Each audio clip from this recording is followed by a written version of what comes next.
আসসালামু আলাইকুম। যাদের মোটরসাইকেলের তেল ওভারফ্লো করে তারা এই কাজটি করুন। এই মোটরসাইকেলের তেল ওভারফ্লো করে যে দেখতেছেন একটা ফ্লুইড পিন, এই যে ঘুরে একটা ফ্লুইড পিন, এটা লাগাবেন। আর লাগাবার আগে যে ফ্লুইড পিনটা যেখানে থাকে এখানে একটু ভালো করে পরিষ্কার করে নেবেন, না হলে এই পিনটা যদি না পাল্টান তেল ওভারফ্লো করতে থাকবে।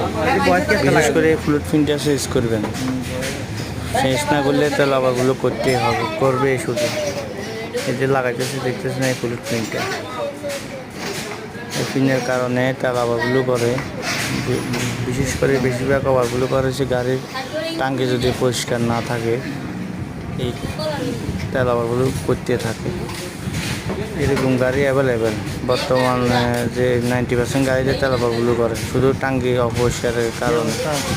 বিশেষ করে টাঙ্কি পরিষ্কার করুন, মোটামুটি গাড়ি পাওয়ার চলবো, তেল ওভারফ্লো করবে না।